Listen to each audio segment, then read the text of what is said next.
मौलाना Mohammad Ishraq मियां उपजिला आमिर উপস্থিত নায়েবে আমির মৌলানা রফিকুল ইসলাম বিশেষ করে উপস্থিত আছেন আমাদের একেবারে আপনজন জেলা দায়িত্বশীল ভাই জেলা সেক্রেটারি অন্যান্য ভাইরা আমার আমি দুইটা কারণে আমার বক্তৃতা না দেওয়া পারি।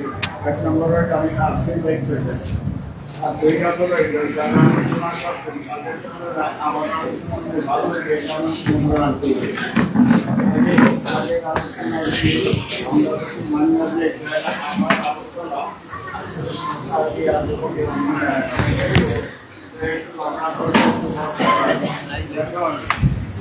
আলোচনা অফুরন্ত অসংখ্য ফেরেশতারা দিয়েছে, তার ভিতরে 4 জন ফেরেশতা হইল শ্রেষ্ঠ।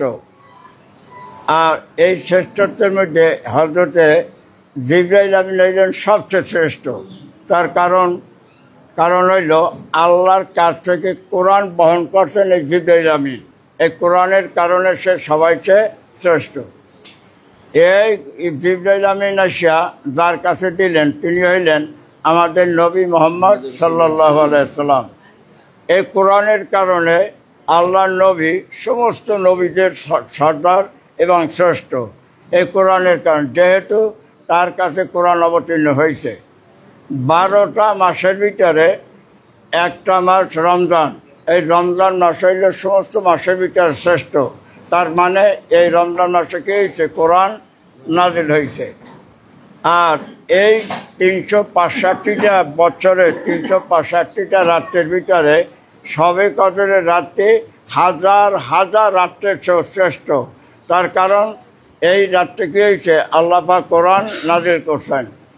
কাজে এই কোরআন নাজিল হওয়ার কারণে জিবরাইল আমার রাসূল, তারপরে রমজান মাস, শবে বরাতের শবে কদরের রাত যদি সম্মানিত হইতে পারে, এই কোরআন যদি এখনও যদি কেউ ধারণ করে বুকে কোনো ব্যক্তি, তাহলে সমস্ত ব্যক্তিদের মধ্যে শ্রেষ্ঠ।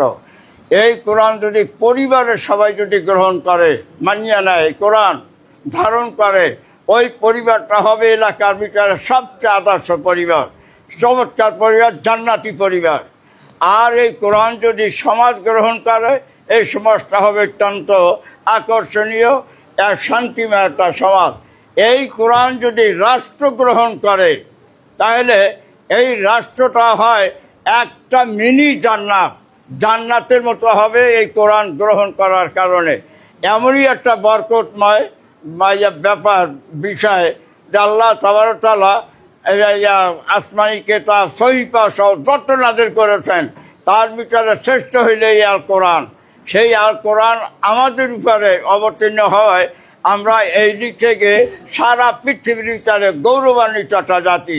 সেকেন্ডলি আমাদের নবী শ্রেষ্ঠ নবী এই কোরআনের কারণেই।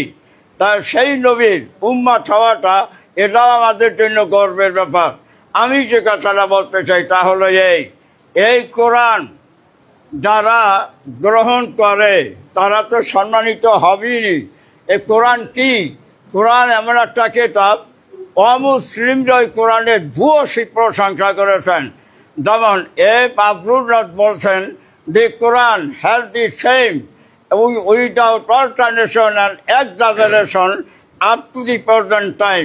এই বর্তমান বিশ্ব পর্যন্ত 1500 বছর আগের এই কোরআন যেইভাবে নাযিল হয়েছিল টিরে সেই কোরআন আজও সেইভাবে আমাদের কাছে আছে।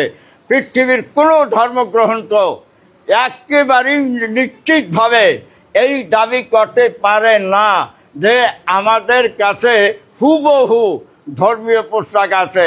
দাবি করতে পারে শুধু একমাত্র মুসলমান। শুধু কি চাই? ডক্টর মরিদ বুকাইলি একটা বিখ্যাত এক ব্যক্তি, তিনি বলছেন যে in this Quran, in a single word, in this Quran, so which is assignable from the scientific view of point, মানে এই কোরআন এমনই একটা গ্রন্থ যে বিজ্ঞানের দৃষ্টিতে একটা অক্ষরও বিপক্ষে বা মতবিরোধে পাওয়া যায় নাই। সেই কোরআন আমাদের কাছে।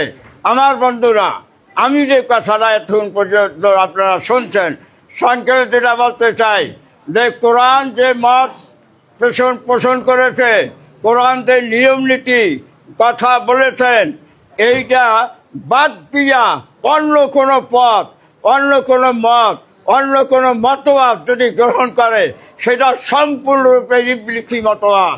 কাজী মুসলমান, আমাদের দেশে দেখেন, আমাদের দেশের যে সংবিধান, এই সংবিধানে হইল ক্ষমতার উৎস হইল জনগণ। আস্তাগফিরুল্লাহ, সম্পূর্ণ শিরকি মতবাদ। আর সমস্ত উচ্চ ক্ষমতার উৎস কে? মহান আল্লাহ তাবারক তাআলা। সেই আমরা শতকরা 90 উপরে মুসলমানদের দেশে আমাদেরকে মানানো হচ্ছে যে এই দেশের ক্ষমতার উৎস হইল কে? মানুষ। অথচ এটা সম্পূর্ণ শিরকি। আর এইটা যদি মনে প্রাণে কেউ যদি বিশ্বাস করে আর সেই পথে যদি পা বাড়ায়, তাদেরকে যদি সহযোগিতা করে, নির্ঘাত সে শিরক মুশরিক হিসাবে আল্লাহ জান্নাত থেকে সে দূরে সরে যাবে। অতএব জামাত ইসলামী বাংলাদেশ এই কোরআনকে রাষ্ট্রীয় পর্যায়ে এস্টাবলিশ করাবার জন্য সর্বরকমের চেষ্টা সাধনা করে আসতেছে। হাজারো ঝড় ঝঞ্ঝা বিপদ আপদে জামাতের উপরে 15.5 বছর পর্যন্ত পরিচালিত হলেও জামাত তার টিকে আছে আল্লাহর উপরে ভরসা করিয়া, আল্লাহর দিন কায়েমের আকাঙ্ক্ষা নিয়া। আমি সংক্ষেপে যে কথাটা বলতে চাই, আসুন আমরা সেই কোরআনের কাছে যাই, সেই কোরআন আমরা ধারণ করি, সেই কোরআন আমরা সর্বত্র ধারণ করলে পর সমস্ত অনাচার, অবিচার, সমস্ত দুরাচার এই বাংলাদেশ থেকে চিরদিনের জন্য উৎখাত হবে যদি আমরা এই কোরআনের কাছে আসি।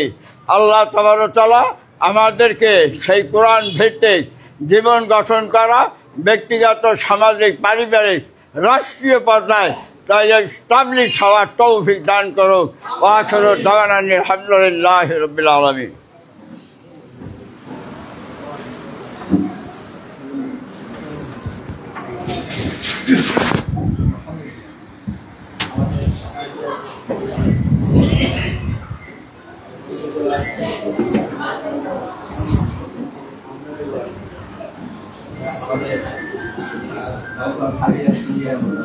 মাদ্রাসার সাবেক অধ্যাপক জনাব হাফিজ গনি সাহেবের জ্ঞানগত আলোচনা করলেন। আমরা তাকে আমাদের সামনে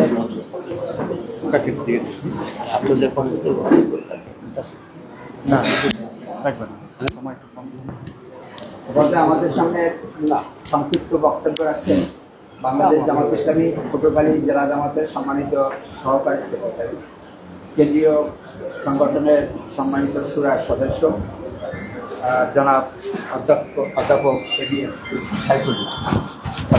অধ্যাপক এবিএম সাইফুল্লাহ তাকে বক্তব্য রাখার জন্য।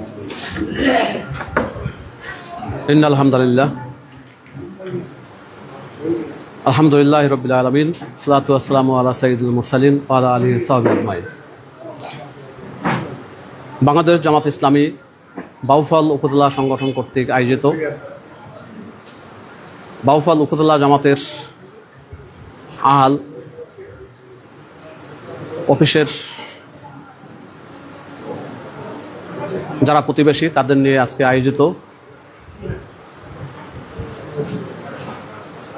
পবিত্র রমজানের গুরুত্ব তাৎপর্য শীর্ষক আলোচনা সভা, সুধী সমাবেশ এবং ইফতার মাহফিল এর সম্মানিত সভাপতি, উপজেলা জামাতের সম্মানিত আমির, আজকের এই অনুষ্ঠানের প্রধান অতিথি আমাদের বাউফলের গর্ব,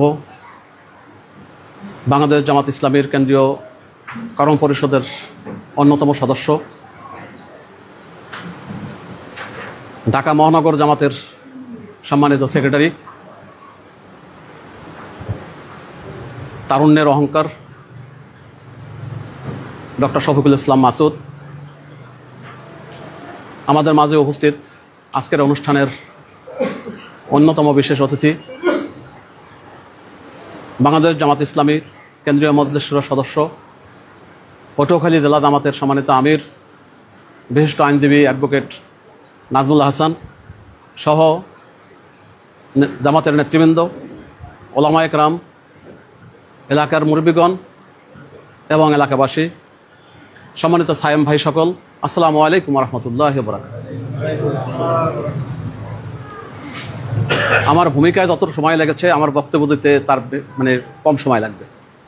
মূলত রমজান এর গুরুত্ব, তাৎপর্য, এর শীর্ষক আলোচনা ইতিমধ্যেই ওলামায়ে কেরামগণ আলোচনা করেছেন এবং আমাদের সামনে আরও দুজন যে গুরুত্বপূর্ণ ব্যক্তি আছেন, মেহমান আছেন, এই বিষয়ে তারা বক্তব্য রাখবেন। আমি শুধুমাত্র আপনাদের উদ্দেশ্যে একটি কথা বলেই আমার বক্তব্য শেষ করব। সেটি হলো যে এই উপজেলা জামাতের অফিসের প্রতিবেশী হলেন আপনারা, আহাল হলেন আপনারা, এবং আপনাদের অন্যতম হক এই অফিসের দেখভাল আপনারা করবেন। সে কারণে এই অফিসের আহালদের একটি দায়িত্ব রয়েছে, আবার অনুরূপভাবে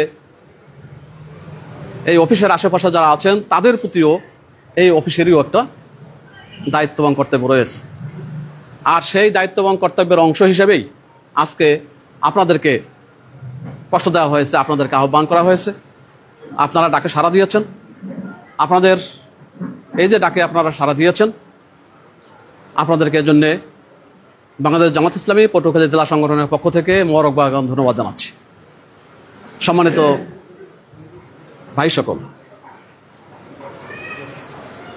আহালদের দায়িত্ব এবং কর্তব্য সম্পর্কে পবিত্র কোরআনে এবং আল্লাহ রসুলের হাদিসে এবারে অসংখ্য হাদিস এবং কোরআনে আয়াত আছে, আপনারা অনেকেই জানেন। এবং আমাদের প্রধান অতিথি নিঃসন্দেহে এবারে কথা বলবেন।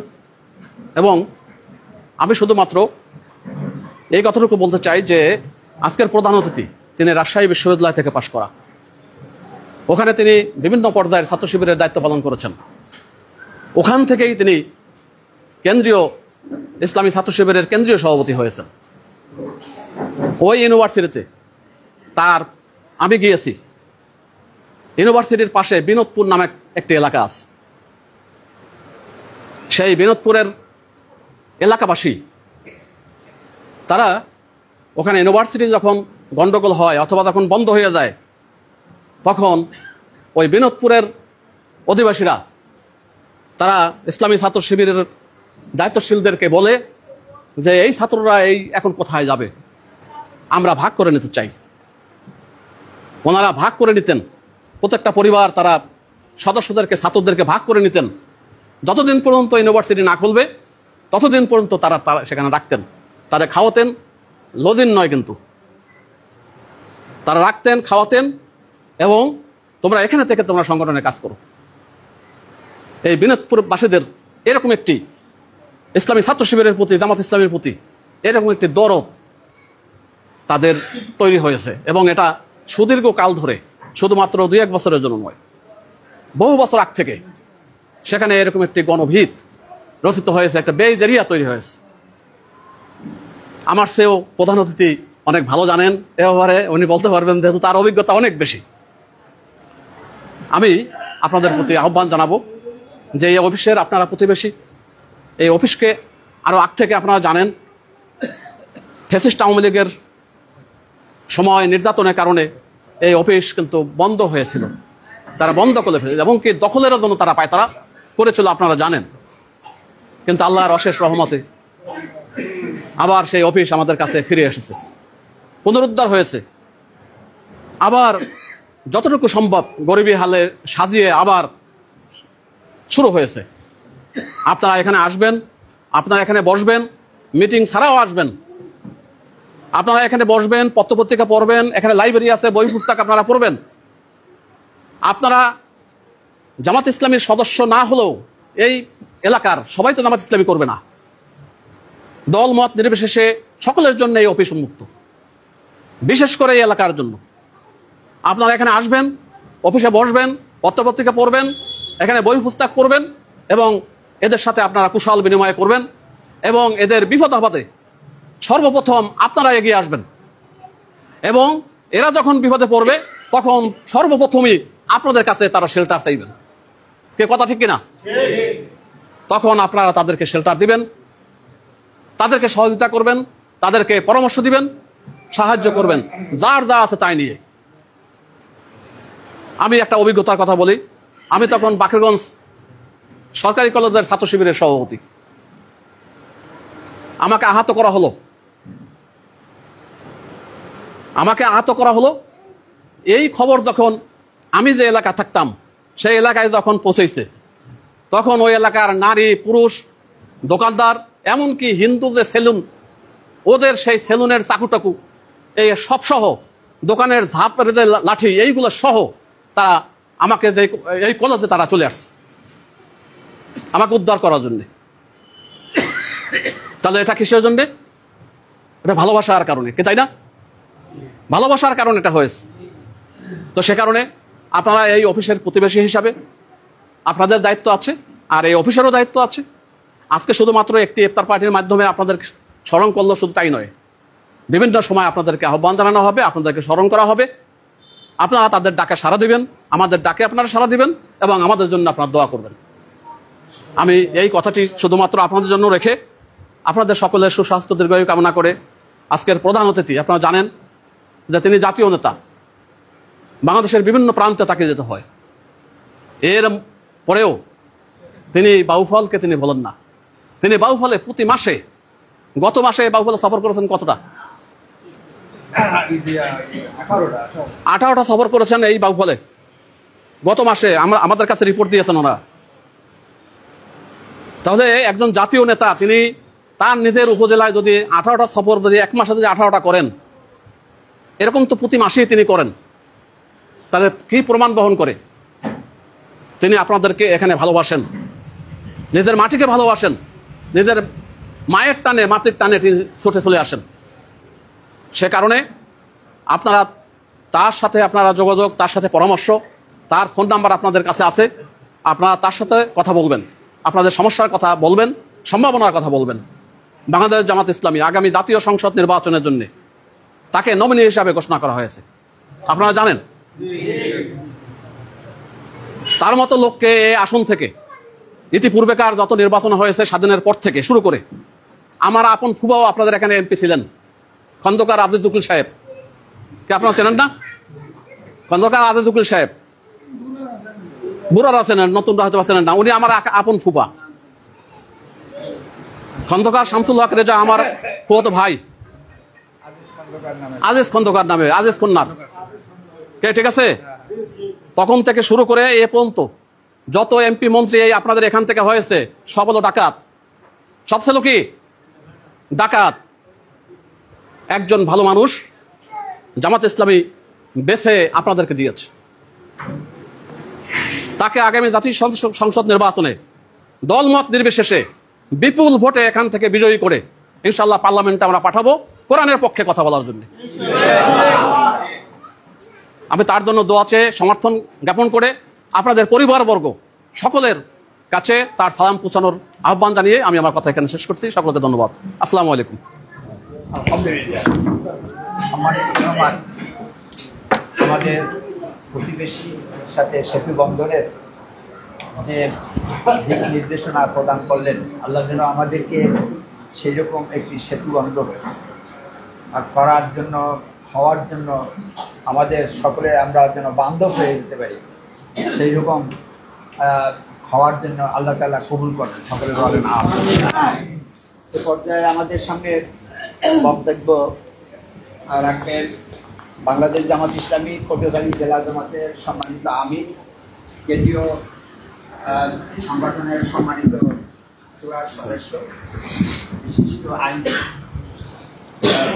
শিক্ষাবিদ অ্যাডভোকেট নাজমুল হাসান, পটুয়াখালী এক আসনেও তিনি নমিনি। আউযুবিল্লাহি মিনাশ শাইতানির রাজিম। কি বাউফলের জামাইয়াও কইবেন না শেষ পর্যন্ত? আউযুবিল্লাহি মিনাশ শাইতানির রাজিম। বিসমিল্লাহির রহমানির রহিম। আজকের এই শুধু সমাবেশের সম্মানিত সভাপতি, আমাদের সকলের প্রিয় এবং শ্রদ্ধেয় মাওলানা মোহাম্মদ ইসহাক ভাই, প্রধান অতিথি হিসেবে উপস্থিত আছেন আপনাদেরই সন্তান, আমাদেরই ভাই শফিকুল ইসলাম মাসুদ, তার ডেজিগনেশন সাইফুল্লাহ ভাই বলছে সারা বাংলাদেশের মধ্যে একজন ব্যক্তি যাকে সারা দেশ থেকে দাওয়াত দেয়, এরকম ঢাকা থেকে সবখানে দাওয়াত দেয় এরকম আর আমি ব্যক্তি দেখি না। আমি বিভিন্ন ইউটিউবে দেখেছি সারা বাংলাদেশের মধ্যে সবচেয়ে শ্রেষ্ঠ বক্তা মাসুদ ভাই। এই মাসুদ ভাইয়ের দেশ হলো বাউফল। আপনাদের তো মানে কি বলে গর্ব হওয়া উচিত, এটা আপনারা জানেন কিনা? মাসুদ ভাইকে আপনার আজকে দাওয়াত দিয়ে আনা লাগবে কেন? আমাদের এখানে অফিস হয়েছে বলতে আপনারাই আসবেন আগে। আর আমি শেষে একটা কথা বলছি, আমি বাউফলের জামাই হলো বগা, আমার শ্বশুর বাড়ি বগা। শেষজন ডাক্তার হলে আমার দাদা শ্বশুর, সুলতান মাস্টারের চেনেন অনেকে, সে হলো আমার শ্বশুর। আমার একটা দাবি আছে বাউফলে, আর আমাকেও নমিনি করা হয়েছে পটুয়াখালীতে। প্রথমে ওইটা বললে না ভাই, রোজার কথা বলবো, এরপর একটু কথা বলবো। যারা এখানে আছেন পটুয়াখালীতে, যাদের আত্মীয় আছে, আপনারা ওখানে বলবেন যে নাজুল ভাই কিন্তু আমাদের বাউফলের জামাই, আর আমরা বলবো মাসুদ ভাই কিন্তু বাউফলের নমিনি। মনে আছে যে আমরা ওটা কি বলে ভাইস ভার্সা, পারস্পরিক আমরা সহযোগিতা করবো। এটা রমজান মাসে আমরা কথা বলতেছি রোজাদারদের সামনে। আল্লাহ শুকরিয়া আদায় করছি এত রোজাদারের সামনে আর একটু কথা বলার সুযোগ পাওয়ার জন্য। আর যারা আয়োজন করছে তাদেরকে ধন্যবাদ। রমজান মাস পাইলো অথচ গুনাহ মাফ করাইতে পারলো না, সে ধ্বংস। আছে না হাদিস? এত বড় একটা মর্যাদাপূর্ণ মাস আমরা পাইলাম, আর যদি গুনাহ না মাফ করাইতে পারে আমরা ধ্বংস হয়ে যাব না? আমিন বলছে কে? আল্লাহ রাসূল। আরো দুইটা কথা বলছে, বাবা মা পাইলো অথচ বেহেশত ক্রয় করতে পারলো না। এটাই আমাদের অভাব। আমরা রমজান মাস পাই কিন্তু ব্যবসা বাণিজ্যে মশগুল হয়ে যায়। প্রথম কয়েকদিন মসজিদে জায়গা দিতে পারি না, পরে আস্তে আস্তে কমে এক দেড় লাইন হয়ে যায়। আমরা যে কয়দিন আছে আমরা গুনাহ মাফ করাবার জন্য চেষ্টা করবো, আমরা রাজি আছি না? আর বাবা মা যাদের আছে তাদের কি করবো? খেদমত করবো। আর যাদের নাই তারা দোয়া করবো। তৃতীয় হইল যে আল্লাহ রসুলের নাম লইলো অথচ কি বলে দরুদ পড়লো না, সেও ধ্বংস। এটা আমরা করি সাধারণত। আর আমরা আজকে সারাদিন এই যে অনেক 7-8 বছরের ছেলেরা রোজা থাকে, মেয়েরা রোজা থাকে, ওরা কি কোনো কিছু খায়? গোপনেও খায় না। ওরা কি করে জানে যে আল্লাহর ভয় দেখে? এই আল্লাহ তো সারা বছরই থাকে না, খালি রমজান মাসে থাকে সারা বছর। আমরা এই রমজান থেকে ট্রেনিং নেব যে আল্লাহ আমাদের সবসময় আমাদের দিকে আমরা তাকাই আছে, অথবা আমাদের সবকিছু জানে আল্লাহ তাআলা। এই রমজান মাসে আমি ট্রেনিংটা নেব। রমজান মাসে প্রত্যেক দিন অসংখ্য দুজুগীদের মুক্তি দেওয়া হয়, কথা ঠিক কিনা? এই মুক্তির খাতায় আমরা আছি কিনা, অথবা যারা আমরা কবরবাসী হয়েছে আমাদের পূর্বপুরুষ, তারা নাম লেখাইতে পারলো কিনা, এটা আমাদের জন্য কান্নাকাটি করা দরকার না? কান্নাকাটি করা দরকার। এই রমজান মাসে এত গুরুত্ব হইল কেন? অনেক আলোচনা আসছে, মাওলানা সাহেব বলছে শুধু কোরআন নাজিলের কারণে। কোরআন নাজিলের কারণে যদি এই মাসটা সম্মানিত হয়, কোরআন নাজিলের কারণে সবে কথা যদি সম্মানিত হয়, আমরা যদি এই কোরআনকে ধারণ করি আমরা সম্মানিত হব না? আমি একটা উদাহরণ দিতে চাই।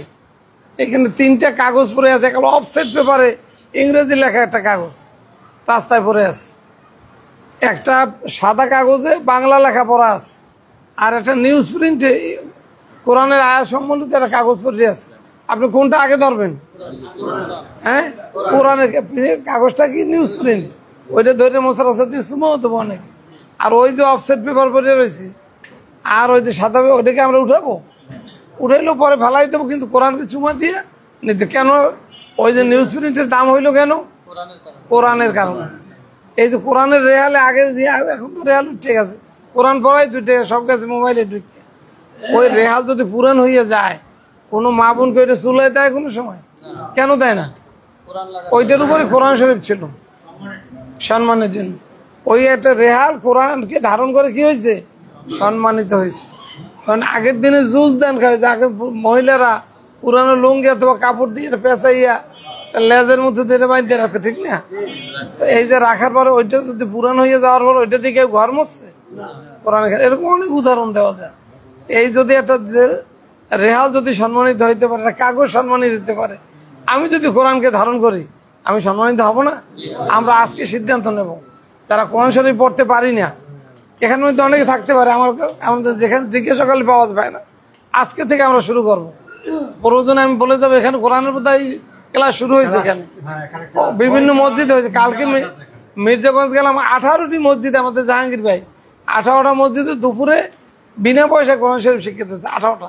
আমি চাই বাহুবলে কয়টা আছে জানি না, আজ কালকে থেকে এটা শুরু করা দরকার, যে কয়দিন আছে। এই কোরআন শরীফ যদি শুদ্ধ না হয় তার নামাজ কি শুদ্ধ হবে? আমরা 30, 40, 50, 60 বছর নামাজ পড়ছি, যদি আলহামদুলিল্লাহ পড়ার কারণে যে অবস্থা খারাপ হয়েছে, কি বললাম, এতে গুনাহ হয়েছে না সওয়াব হয়েছে? গুনাহ হয়েছে। আমরা গুনাহের মধ্যে থাকবো না সওয়াবের দিকে যাবো? সওয়াবের দিকে যাবো। এই হইলো।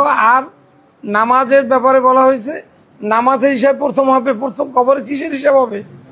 নামাজের হিসাব। নামাজে ফেল করলে কি পাস করতে পারবে? আর অতএব নামাজ পড়তে গেলে তো কোরআন শরীফ লাগবে। এই কোরআনের মাস হলো এটা। এই জামাত ইসলামী এইটাই করে, যে আইসে কি করে কোরআন দেয়, হাদিস দেয়। এখানে আসেন, আপনারা জানেন, আমি বলছি এখানে যে চেহারা জামাত ইসলামী কি করে আপনারা জানেন, এটা আমি বিশ্বাস করি না। জামাত ইসলামের একজন কর্মী দোকানে বাকি খাইয়ে দেন, এরকম কোনো সালিশি করছেন? দিনকাল শিবিরের ছেলেরা বিড়ি খাইয়ে দেখছেন কোনো জায়গায়? গাঁজা খাই, ইয়াবা খাই, এরকম পাওয়া গেছে? একটু নকল করলে, খালি বই দেখলে তার সাথী কিছু চললে যায়, কর্মী কিছু চললে। এটা চলমান বিশ্ববিদ্যালয়। আপনারা যারা মুরব্বী আছেন জামাত ইসলামীতে আসবেন, আইসে আমাকে বইপত্র পড়বেন, আমরা কি পড়ি এটা দেখবেন। খারাপ লাগলে আমাকে কই দেন, ভাই এটা খারাপ, এটা ঠিক করেন, আমরা শিখে নেব। আর অনেকে আপনারা জামাত করেন বা না করবেন না কেন, জামাত ইসলামী কি করে এটা দেখতে হবে। আল্লাহ তাআলা কোরআন শরীফে কি বলছে? আন আকিমুস সালাহ কতবার বলছে? 82 বার। আর আন আকিমুদ্দিন বলছে, আপনারা জানেন? আন আকিমুদ্দিন এটা বলছে কিনা কোরআন শরীফে? কোথায় আছে কে বলতে পারে? সূরা শুরার 13 নম্বর আয়াতে বলা হয়েছে যে আন আকিমুদ্দিন অর্থ কি দিন প্রতিষ্ঠা করো।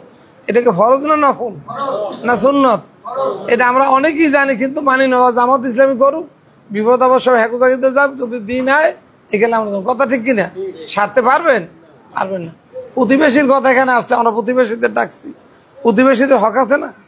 আল্লাহ রসুলে সাহাবীরা বলছে, আল্লাহ রসুল প্রতিবেশীদের হক এমন ভাবে বলছে যে তারা অনেকে ভয় পাইছে যে আবার ওয়ারিশ বানাই না দেয়। এই কথা ঠিক আছে কিনা? এই আপনারা প্রতিবেশী, আমাদের জামাতের কর্মী আছে কয়েক হাজার, আজকে আল্লাহ না করে এখানে একটা বিপদে পড়ছে এখানে লোকজন, এই কর্মীরা আগে আইবেন, আপনারা আগে আইবেন। প্রতিবেশী আমার আত্মীয় খুব বড় মেয়ে আছে অনেক, কিন্তু আমি বিপদে পড়ছি, প্রথম আমার হাসপাতালকে নিয়ে যাইবে প্রতিবেশী। এই জন্য প্রতিবেশীর হক আল্লাহ তাআলা প্রতিবেশীর হক পালন করবে না, সে কি বেঁচে যাইতে পারবে? আপনারা যদি আমার হক আদায় না করেন তো কেমন বিপদে পড়বেন না? আর আমরাও যদি আপনাকে পালন না করি, আমরাও বিপদে, আমরা কি উভয় বিপদে পড়তে চাই? এটা আপনারা খেয়াল করবেন। আর একটা কথা, এই যে আমি মাসুদ ভাইয়ের কথা যেটা বললাম, এই জন্য একটা মানুষকে যদি আমরা জায়গা মতো না ফাটাইতে পারি, আমাদের ব্যর্থতা না? আমি আজকেই কেন্দ্রীয় অফিস থেকে একটা রিপোর্ট পাইছি যে এই ক্যাটাগরির যে কয়জন আছে, এ হলে মাসুদ ভাইয়ের নাম আছে, আমার নাম আছে সি ক্যাটাগরিতে, আমারটাই বললে গেলাম।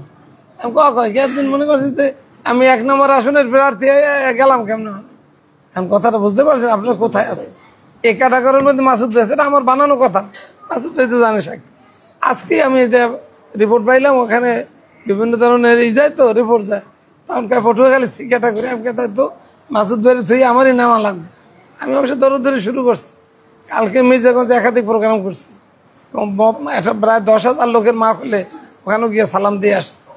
আপনাদের দায়িত্ব কি? এই মাসুদ ভাইকে শুধু বসে থেকে আর কি বলে একদল ঘুমাইয়ে স্বপ্নে দেখে তারা অমুক হওয়ার জন্য, আপনাদের প্রত্যেকের কাজ আছে। আপনাদের আত্মীয় স্বজন আছে তাদের বলবেন, তাদের আবার বলে দিবেন যে তোমাদের যত আত্মীয় আছে আমার মাসুদ ভাই পাশ করাই নিতে। এরকম একটা লোক যদি আমরা পাশ করাইতে না পারি, আবার ওই লোক খারাপ এসে যায়। উদাহরণ হইলো, ওই যে খেতে যদি আপনি চাষ করে ধান চাষ না করেন, কি হইবে খেতে? আগাছে ধান যদি আপনি না লাগাইতে পারেন কি আইবে কি? আবার এতদিন 44 বছর তো দেখছেন বাইরে, এই যারা চুয়ান্ন 1 বছর তো দেখেন, এখন এত বছর কিন্তু জামা সম্পর্কে আলোচনায় আসেনি, জামাতের নামও কইতে না কেউ। এখনকে আমরা এবার ভোট দেবো ওখানে, কালকে দেখলাম আমাদের বাড়িতে 251 জন ভোটার আমরা এবার আগে বিএমপিকে দেখছেন কেউ? ইউটিউবে দেখলাম, রিক্সাওয়ালা গাড়িওয়ালা সবাই জানি বলতে পারে, আমরা বলতে পারি না। এবার আমরা এই ভুলটা আর করবো না যে মাসুদ এমনি পাশ করে দেবে, এটা না। ওই রাজার বাড়িতে সেই দুধ দেওয়ার মতো যেন না হয়। আমি কাজ করবো, আর কি করে আমি সবাইকে নিয়ে কাজ করবো, আমার আত্মীয় স্বজন পাড়া প্রতিবেশী তাদের। আর যারা আপনাদের লোকজন যারা বাইরে আছে, বাইরে বলে ঢাকা বরিশাল চিটাং, তাদের বলবো দেশে আসো। আমি সেখানেও বিভিন্ন জায়গায় প্রোগ্রাম বলি দেশে এসে দাওয়াতি কাজ করো, যারা আসতে পারবে না তারা টেলিফোন করবে, কথা ঠিক কিনা? আমি যাকে ভোট দেবো তাকে ওইভাবে বিদায় দেবো। মাসুদ ভাই কি 500-5,000 ভোটে ডিফারেন্সে পাশ করাবো? হাজার ভোটে পাশ করাইতে হবে। আজকে থেকে এটা আমরা শুরু করবো। কথার বলা আমি আইছি মাসুদের কথা শুনতে। আমি ওই যে এমন দিন নাই যে মাসুদের একটা বক্তৃতা না শুনিয়ে কথা বুঝাইতে পারছি। এই জন্য সময়ের জন্য আসছি, সুযোগ পাইছি দুই কথা বললাম। আল্লাহ তাআলা আমাদের রহম করুক। কয়েকটি কথা বললাম, এক হইল জামাত ইসলাম কি করে, জামাত ইসলাম বই নিয়ে পড়াশোনা করবেন। কারণ আকিমুদ্দিন আকিমুসালাহ, এটা যেহেতু দুইটাই ফরজ দিন প্রতিষ্ঠার কাজে, আমরা এতদিন মায়ের ধৈর্য খাওয়ার খাইছি, অনুকূল পরিবেশে অন্তত আপনারা আসেন, আল্লাহর কাছে কি বলবেন। আর এই অফিস দিয়ে গেলাম আপনাদের দায়িত্বে, আমরা মাসে একবার আসবো, মাসে 2 বার আসবো, আপনারা ভাড়া দিয়ে রাখবেন। মাসুদ ভাইয়ের জন্য যা করার করণীয় আপনারা করবেন। আর রমজান এবং নামাজের ব্যাপার তো বললাম, শিবিরে একটু চলমান শিক্ষা প্রতিষ্ঠান ছেলেদের শিবিরে দেবেন। আমাদের মেয়েদের প্রতিষ্ঠান আছে, বাচ্চা মেয়েদের আছে ফুলের কলি, আমরা সব জায়গায় রাখছি, বললেন না মোকানে নাই। বাচ্চা ছেলেদের আছে ফুলের কলি হলো মেয়েদের, আর ফুলকলি হলো ছেলেদের। এরপরে একটু বড় হলে কিশোর কণ্ঠ। আপনারা এখানে দেন, আপনাদের চিন্তা করতে হবে না। এখন সব বাবা মায়েরা চিন্তা করে ছেলে কোথায় যায় কি করে, শিবিরে দিয়ে দেন, আপনারা চিন্তা মুক্ত থাকবেন ইনশাআল্লাহ। আর যারা মুরব্বীরা আছেন, সময় কাটে না, যারা রিটায়ার্ড হয়েছেন বা কোনো জায়গায় শান্তি পান না, কোরআনের শাসন ছাড়া শান্তি কোথাও পাওয়া যাবে না। অতএব শান্তির ছায়াতলে আপনারা আসেন। ওই যে ইতে লেখা আছে, সৎলোকের শাসন চাই, আল্লাহর আইন চাই, ইনিল হুকমু ইল্লা লিল্লাহ। আর ইয়াইয়ুহাল্লাযিনা আমানু কু আনফুসাকুম ওয়া আহলিকুম নারা, নিজেরা বাঁচবেন, আপনার সন্তানদের বাঁচাইবেন, প্রতিবেশীদের বাঁচাইবেন। আল্লাহ তাআলা আপনাদের রহম করুক, আমাদের রহম করুক। আমাদের জন্য দোয়া। আসসালামু আলাইকুম ওয়া রাহমাতুল্লাহি ওয়া বারাকাতুহু।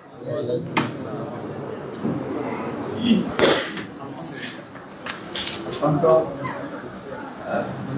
আমাদের বাস্তব কথা তুলে ধরবে সম্মানিত জেলা আমি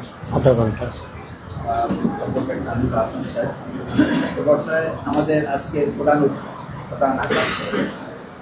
আমাদের সামনে কথা বলবেন বাংলাদেশ জামাত ইসলামী কেন্দ্রীয় সংসদ সদস্য ঢাকা মহানগর সম্মানিত বাউফলের 4.5 লক্ষ মানুষের বিজয়ের স্তম্ভ। বাউফল পটুয়াখালী 2 আসনে জামাত ইসলামীর পক্ষ থেকে নবীন ডক্টর শফিকুল ইসলাম মাসুদ, আমি তাকে বক্তব্য রাখার জন্য বিনীত অনুরোধ। আসসালামু আলাইকুম রহমতুল্লাহি ওয়া বারাকাতুহু। কেমন আছেন আপনারা সবাই? আলহামদুলিল্লাহ। আমি আসলে এখানে প্রথম একটু কারেকশন করে নিই, আমি আসলে এখানে প্রধান অতিথি না। প্রধান অতিথি আসলে আপনাদের জন্য আমি আসছি। কারণ আমি এখানে একেবারে ছোট সময় থেকে এখানে আপনাদের সামনে বড় হয়েছি। তো বড় হয়েছি মানে বয়সে বড় হয়েছে আর কি, আর কোনো কিছু তো বড় হয় নাই। তো সেজন্য আজকে এখানে যারা আসছেন, মূলত বসার অ্যারেঞ্জমেন্ট করার কারণে আমরা এখানে একটা সারি করেছি, এখানে সামনে একটা সারি হয়েছে। অবস্থানগত দিক থেকে আমার সামনে যারা আছেন তারা অনেক দিক থেকে আমাদের চেয়ে যোগ্য, দক্ষ, আল্লাহর কাছে পছন্দনীয় মানুষরা বসে আছেন। এবং আজকের আয়োজনগত দিক থেকেও মূলত এই প্রোগ্রামের মূল আকর্ষণ আপনারা।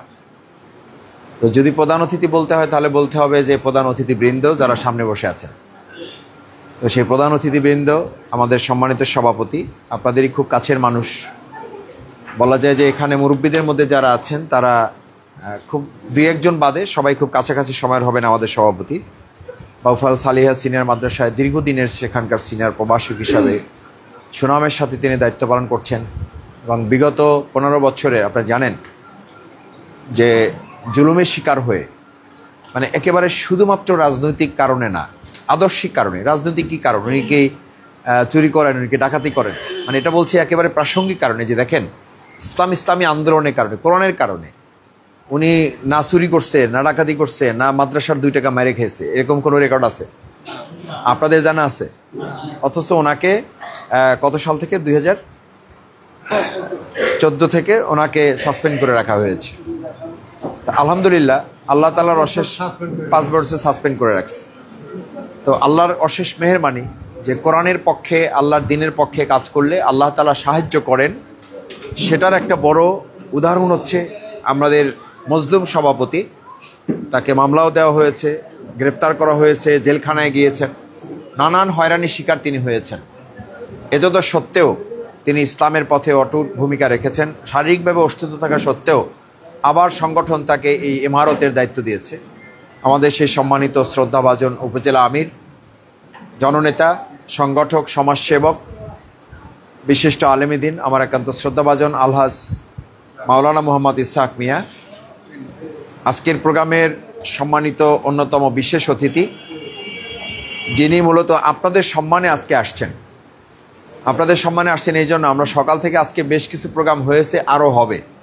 সেই প্রোগ্রামগুলোতে আমরা সাহস করে জেলা আমিরকে বলি নাই যে ওনার নানান ব্যস্ততা সত্ত্বেও বাউফলে যতটুকু আসে আলহামদুলিল্লাহ এটাতে বরকত। তো জেলা আমির শুধুমাত্র আপনাদের জন্য এসছেন, আমাদের বিশেষ অতিথি, বিজ্ঞ আইনজীবী।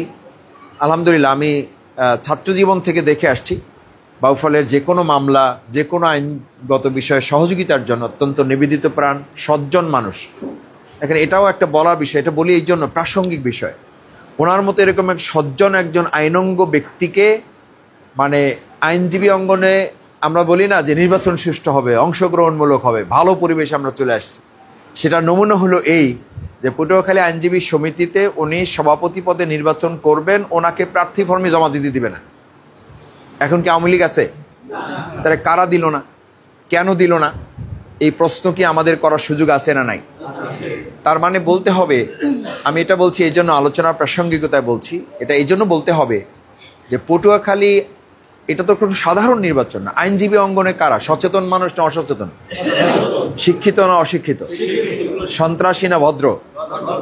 তাহলে এইরকম একটা অঙ্গনে যদি আমাদের নমিনেশন পেপার সাবমিট করতে দেওয়া হবে না, সাবমিট করলেও আপনি অমুকে করতে পারবেন, অমুকে করতে পারবেন না, আচ্ছা করেই ফেলছেন যেহেতু, তাহলে আর ভোট দিতে কেউ যাইতে পারবেন না। এইটা কি কোনো একটা সভ্য দেশের সভ্য মানুষের আচরণ না অসভ্য মানুষের আচরণ? এটা কি মানুষের আচরণ না অমানুষের আচরণ? এটা কি ইমানদারদের আচরণ না বেঈমানদের আচরণ? এটা বলছি কেন জানেন? আমরা মনে করি কি যে 2024 সালে 5ই আগস্টের মাধ্যমে মোটামুটি আমরা বিজয় অর্জন করে, আসলে বিজয় ততক্ষণ হবে না যতক্ষণ পর্যন্ত পরিপূর্ণভাবে কোরআনের বিধান সমাজে আমরা কায়েম করতে না পারবো। এইটা বুঝার জন্য এতটুকু বললাম। যত ভালো কথাই বলেন, এরকম কিন্তু 2006 সালের 28শে ফেব্রুয়ারির পর আমাদের মনে হয়েছিল যে মানুষ গাড়ি ফালাই দিয়ে চলে যাচ্ছে, বাড়ি ফালাই দিয়ে চলে যাচ্ছে, পথ পদবি ভুইলা পাগলের মতো রাস্তায় নেমে যেতেছে, বিভিন্ন জায়গায় অ্যারেস্ট হতেছে। আমরা মনে করলাম এবার বোধহয় কিছু একটা এমন হওয়া হয়েছে যে 15 বছর আমরা আর কথাই বলতে পারলাম না। ওই সময় ওই 2 বছরে কিন্তু আমরা মনে করছিলাম না যে এবার কিছু একটা হবে, মানুষের মধ্যে একটা পরিবর্তন হবে।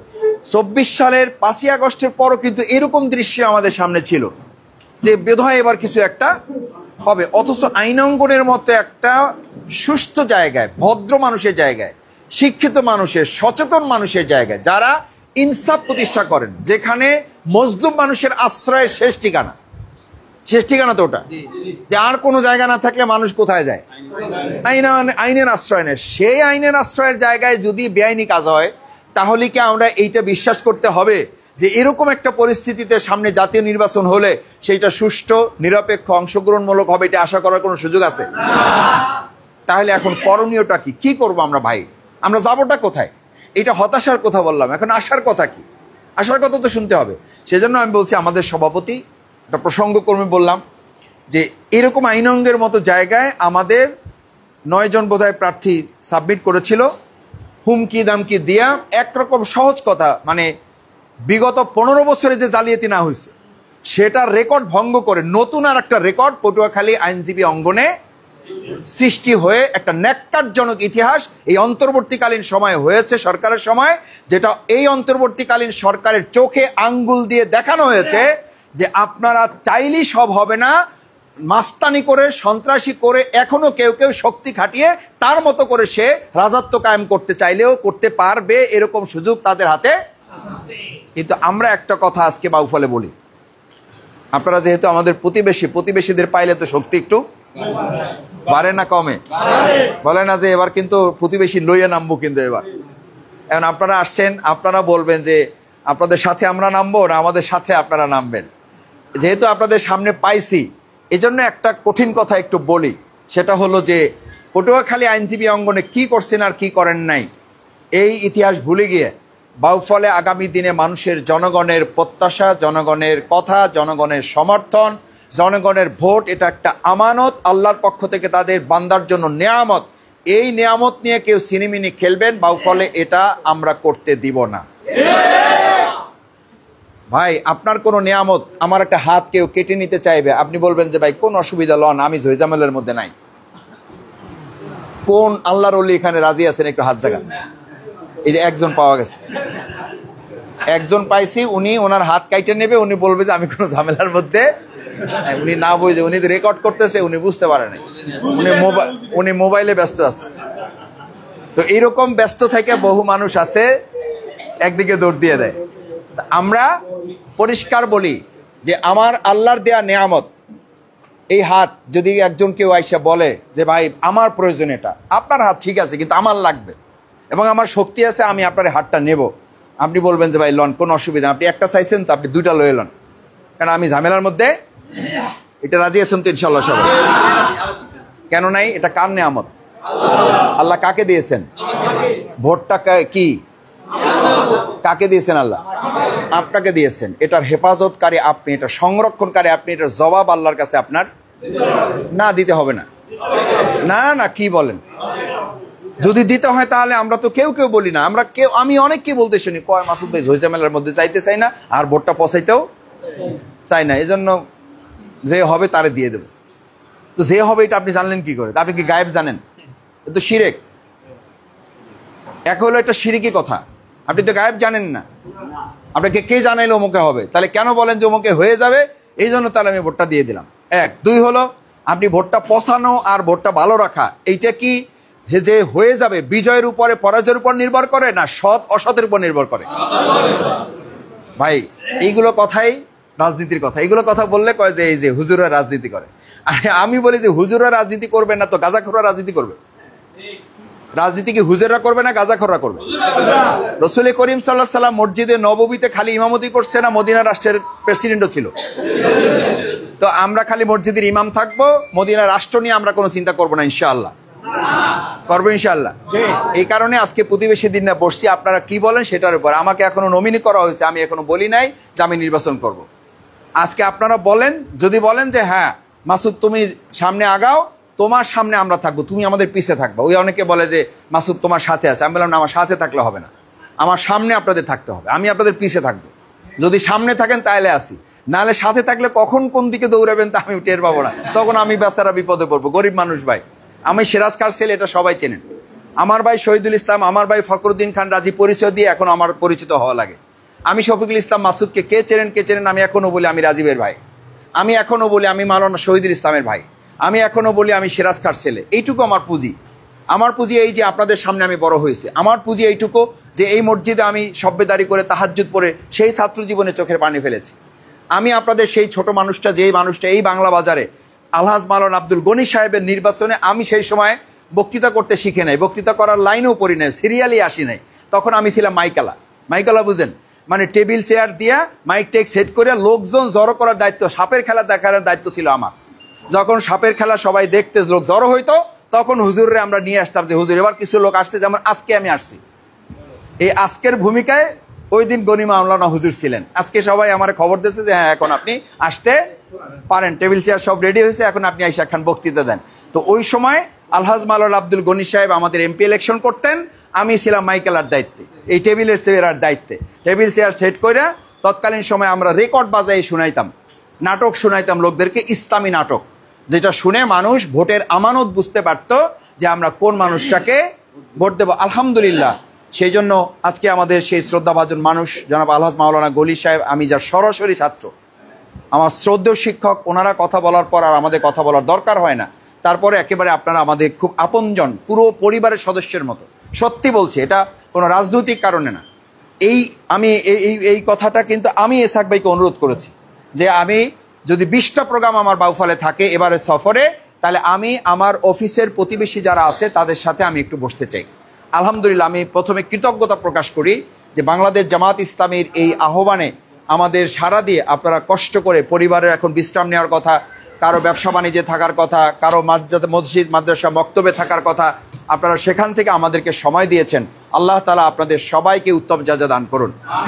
সম্মানিত ভাইরা, আমাদের সেই গনি মাওলানা হুজুর আছেন, আমার আরেকজন ওস্তাদ তুল্য মাওলানা আবুল বাশার হেলালি, যার বক্তৃতা আমি মুখস্থ করার চেষ্টা করতাম যে কি বলে শুনি। ওনার বক্তৃতায় তখন কাঁপতে, এখনো কাঁপে আলহামদুলিল্লাহ।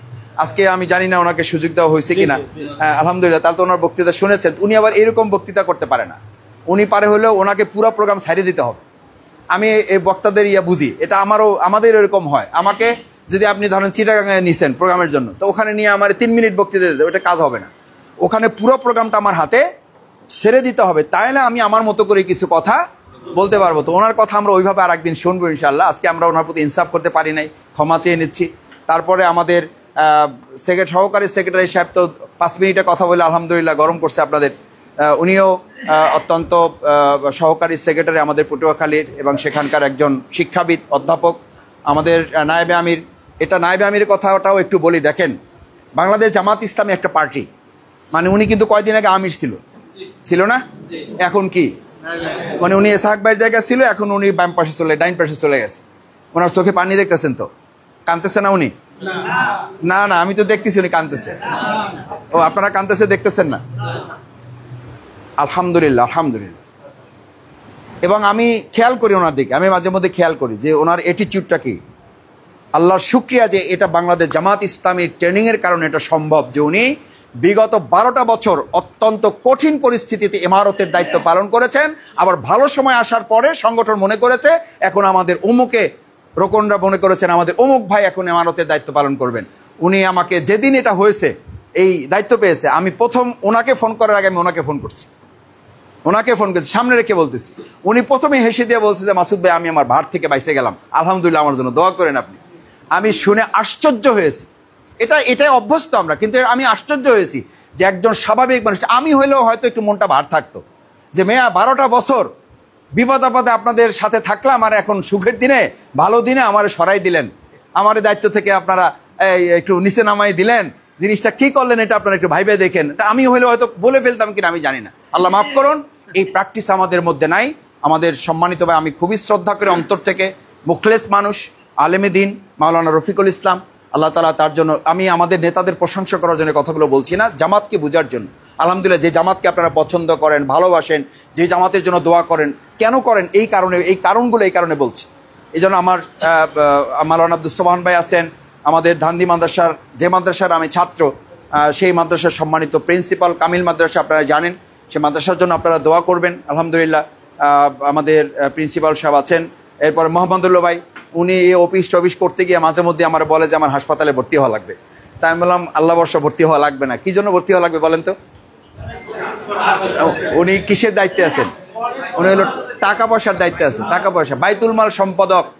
অন্যান্য বাইতুল মাল সম্পাদক পদ পাওয়ার জন্য টাকা ইনভেস্ট করে, আর উনি টাকা একটু বাড়াই দেয়, কয় যে আমার এখান থেকে মাফ করেন, আমার আরো 2-4টা ইউনিয়ন দায়িত্ব দেন, কিন্তু এখান থেকে আমার আল্লাহর রাস্তে মাফ করেন। আমার সাথে ফোনে কথা হইলে কয় যে মাসুদ ভাই আমি চলে গেলাম, মাসুদ ভাই আমি হাসপাতালে গেলাম, আমার একটু ডাক্তার দেখাই দেন। ইসলামী আন্দোলনে এই যে চিত্রটা, এটা কিন্তু উনি মুখ থেকে বলেন না, এটা ওনার কৃত্রিম কথা না, এটা ওনার হৃদয়ের কথা। এবং এটা আমি নিজেও বুঝতে পারি যে কি পরিমাণ চাপে উনি আছে।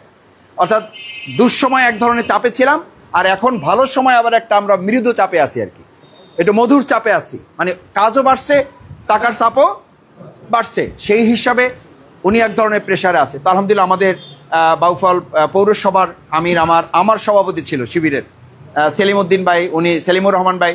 সেলিম ভাই যখন ছাত্র শিবিরের সভাপতি, আমি ওনার সাথে কাজ করেছি, ওনার কর্মী আমি। তো আমার কর্মী, মানে উনি ওনার কর্মী, আমি ওনার কর্মী। আলহামদুলিল্লাহ, এখনও কর্মী হিসেবে আছি। বাউফল পৌরসভা দেখেন, আমাদের আব্দুল দায়ান ভাই আলেমে দিন, অত্যন্ত শ্রদ্ধাভাজন মানুষ আমার, এবং তালিমুল কোরআনে একটা গুরুত্বপূর্ণ ভূমিকা। আপনারা জানেন যে উনি আমাদের পটুয়াখালীর তালিমুল কোরআনের প্রধান হিসাবে উনি কাজ করেন। এই অঞ্চলে উনি কোরআন তালিমের কাজটা আলহামদুলিল্লাহ দেখাশোনা করেন, সেই কাজে উনি ভূমিকা রাখছেন। সম্মানিত ভাইয়েরা, আমি এই কথাগুলো একটু এই কারণে সময় নিলাম যে আমি বক্তৃতা বেশি দেব না, যেহেতু আসরের নামাজের আজান হয়ে যাবে এবং আমরা মসজিদে সালাতুল আসর জামাত একসাথে আদায় করব। আপনাদের সামান্য একটু আপ্যায়নের ইফতারের ব্যবস্থা আছে, আপনারা সবাই কষ্ট করে একটু বাসায় নিয়ে যাবেন। আমরা ভালো আয়োজন করতে পারি নাই, ইসলামী আন্দোলন হিসাবে আল্লাহ তাআলা আমাদের যতটুকু তৌফিক দিয়েছেন সেইটুকু আমরা ব্যবস্থা করেছি। আপনারা আল্লাহর রাস্তায় আমাদেরকে এটা ক্ষমা সুন্দর দৃষ্টিতে দেখবেন। দ্বিতীয় কথা হচ্ছে সম্মানিত ভাইয়েরা, যে কোরআনে আয়াত এখানে তেলাওয়াত হয়েছে সূরা তাহরিম, যেখানে আল্লাহ তাআলা বলেছেন ইয়া আইয়ুহাল্লাযীনা আমানু কু আনফুসাকুম ওয়া আহলিকুম নারা ওয়াকুদুহান নাস ওয়াল হিজারা, তোমরা সেই জাহান্নামের আগুন থেকে তোমাদেরকে এবং তোমাদের প্রতিবেশীদেরকে বাঁচাও, তোমাদের পরিবারবর্গকে বাঁচাও, যা কুদুহান নাস ওয়াল হিজারা, মানুষ এবং পাথর দিয়ে, মানে পাথরের আগুন আর ওখানে জ্বালানি হবে মানুষ, ওই জাহান্নামের জ্বালানি হবে মানুষ এবং পাথরের আগুন। তাহলে বুঝতেছেন, মানে এটা বোঝার জন্য সহজ যে আগুনটা কত কঠিন হবে। সেই আগুন থেকে আবার বাঁচানোর জন্য বলা হয়েছে ইয়া আইয়ুহাল্লাযীনা আমানু কু আনফুসাকুম, আগে কাকে বাঁচতে হবে? আগে নিজেকে বাঁচতে হবে। ওয়া আহলিকুম নার, এবং আমার আহালকে বাঁচাতে হবে। এই আহালের মধ্যে আমরা হয়তো ব্যাখ্যা আছে যে আমার পরিবারবর্গ, আমার অফিসবর্গ, আমি যাদের সাথে সবসময় চলাফেরা করি। আহাল বলতে তাদেরকে তাফসিরে উল্লেখ করা হয় যাদের সাথে অধিকাংশ সময় তোমার কি হয়? অতিবাহিত হয়। আবার কোনো ব্যাখ্যায় আছে যারা মূলত রক্তের সাথে সম্পর্কিত আত্মীয়, তাদেরকে উল্লেখ করা হয়। কোনো কোনো ক্ষেত্রে ব্যাপক তর্জমা হিসাবে এটা প্রণিধানযোগ্য যে যাদের সাথে আপনি সব সময় বা একটা অধিকাংশ সময় ওঠা বসা করেন, মূলত তারাই হলো আপনার প্রতিবেশী। তো আলহামদুলিল্লাহ আপনারা জানেন যে এই অফিসটাও দীর্ঘ প্রায় 15 বছর আমাদের নিজস্ব সম্পত্তি হওয়া সত্ত্বেও আমাদেরকে এখানে আসতে দেওয়া হয় নাই। আল্লাহ তাআলা জালিমদেরকে একটা সময় পর্যন্ত সুযোগ দেন, কিন্তু একটা পর্যায়ে তাদেরকে ছাড় দেন, কিন্তু ছেড়ে দেন না। এটা তার একটা প্রমাণ। যারা আমাদেরকে এখান থেকে উৎখাত করেছে, আল্লাহ তাদেরকে দেশ থেকে উৎখাত করেছে। সুতরাং বিবাদ করে, ষড়যন্ত্র করে, প্রতিহিংসা করে আপনি কখনো পৃথিবীতে চূড়ান্তভাবে বিজয় হতে পারবেন না। সেখানে ভালোবাসা বিজয় হবে, আদর্শ বিজয় হবে। বাংলাদেশ জামাত ইসলামী সেই আদর্শের কথা বলে। প্রতিবেশী হিসাবে আপনাদের জন্য আমার 4টা আবদার ছোট ছোট করে বলে কথা শেষ করে দেব। নাম্বার 1, 1, জামাত ইসলামীর জন্য আপনারা সবসময় পর্যবেক্ষকের ভূমিকা পালন করবেন। আজকেই আমরা একটু বসছিলাম সিসি ক্যামেরা লাগানো। কি ক্যামেরা? মানে অফিসের জন্য অভ্যন্তরীণ শৃঙ্খলা এবং সিকিউরিটি নিশ্চিত করার জন্য, নিরাপত্তা নিশ্চিত করার জন্য আমরা সিসি ক্যামেরা লাগাবো। সিসি ক্যামেরা এখানকার দস্যুদেরকে, শত্রুদেরকে চিহ্নিত করে আমাদেরকে হেফাজত রাখবে। আর আপনারা আমাদেরকে সিসি ক্যামেরার মতো পর্যবেক্ষণ করবেন যে বাংলাদেশ জামাত ইসলামী তার আদর্শ নৈতিকতার উপরে সে তার কার্যক্রম পরিচালনা করতেছে কিনা, এটা পর্যবেক্ষণ করে আমাদেরকে আপনারা মেহেরবানি করে পরামর্শ দিবেন। পারবেন ইনশাআল্লাহ? পর্যবেক্ষক কিন্তু অত্যন্ত গুরুত্বপূর্ণ। খেলার মাঠে শুধু খেলোয়াড় আছে, দর্শক নাই। খেলা জমবে? জমবে খেলা? দেখেন, খেলার মাঠে যারা থাকে, খেলতে থাকে, এই খেলোয়াড় যারা থাকে তার সে কি পর্যবেক্ষক যারা, তারা কি খুব ভালো প্লেয়ার? নিশ্চয়ই না। কিন্তু দেখবেন যে তাদের মন্তব্য কি থাকে, আরে কি যে করলে, বলটা আমার কাছে থাকলে কিন্তু ডাইরেক্ট গোলি মারিয়ে দিতাম। বলে না? বলে না? আরে হেরা বলেন, আপনিও বলেন, আপনারাও বলেন। খেলার যখন টিভির সামনে থাকেন, ইস ব্যাটটা যদি খালে আমার থাকতো, এটা কিন্তু 6 হইতো শিওর। ক্যাচটা কিন্তু আমি হইলে ধরে লাইতাম, কিন্তু ধরে হালাইছে, সে হালাইছে, বুঝেন তো? মানে টিভির বাইরে সে ধরে, হে কিন্তু এরকম ধরছে সোফায় বসা, আর হে বলতেছে যে কি যে করলো, হারে আমার হাতে হইলে তো মাঝখানি পড়ে যেত, তো সারার কোনো কায়দাই নেই, এর কে নেছে, এর বাদ দেওয়া উচিত। মানে ওখানে সব সিদ্ধান্ত সে দিয়ে দিয়েছে। তাহলে খেলোয়াড়ের সে পর্যবেক্ষক শক্তিশালী না দুর্বল? শক্তিশালী। আপনারা আমাদের জন্য এই পর্যবেক্ষকের ভূমিকাটা আল্লাহর রাস্তে পালন করবে ইনশাআল্লাহ। পর্যবেক্ষক যিনি হবেন তিনি পরামর্শও দিবেন, আমাদেরকে পরামর্শ দিবেন মেহেরবানি করে, যে আমরা যেন এই কাজটুকু ভালোভাবে করতে পারি। তাহলে 1 হলো পর্যবেক্ষণ করা, 2 হলো আল্লাহর রাস্তে আমাদেরকে আপনারা কি দিবেন? পরামর্শ দিবেন। 3 নম্বর হলো আপনারা যখন আপনাদের স্ত্রী সন্তানের জন্য, বাবা মায়ের জন্য, পরিবারের জন্য দোয়া করেন, আল্লাহর রাস্তে বাংলাদেশ জামাত ইসলামীকে আপনার পরিবারের একজন সদস্য মনে করে। যেহেতু আমরা আজকে একটা পরিবার হইলাম, আমরা কি রাজি হইলাম যে আমরা একটা পরিবার ইনশাআল্লাহ? আল্লাহ আমাদের পরিবার হিসেবে যেহেতু এখানে আপনি একত্রিত করেছেন, আল্লাহ আপনি দয়া করে আমাদেরকে জান্নাতে একত্রিত করে দেন। কারণ পরিবারকে জান্নাতে একত্রিত করার কথা বলা আছে, ওয়ায়ান কালিবু ইলা আহলিহি মাসরুরা। যারা আল্লাহর দ্বীনের জন্য একটা পরিবারভুক্ত হবে, আল্লাহ তাআলা কিয়ামতের দিন তাদেরকে আনন্দের সাথে জান্নাতে একত্রিত করে দেবেন। সূরা ইনশিকাকে পরিষ্কার এই কথা বলা আছে। আল্লাহ তাআলা যেন আমাদের এই পরিবারে, যেটা বলছি 3 নম্বরে, আপনারা আপনাদের পরিবারের জন্য, স্বামীর জন্য, সন্তানের জন্য, স্ত্রীর জন্য, বাবা মায়ের জন্য যে দোয়া করবেন, ওই দোয়ায়, ওই চোখের পানিতে, ওই জায়নামাজে আমাদেরকেও আপনারা একটু কি রাখবেন? একটু কি রাখবেন? রাখবেন ইনশাআল্লাহ।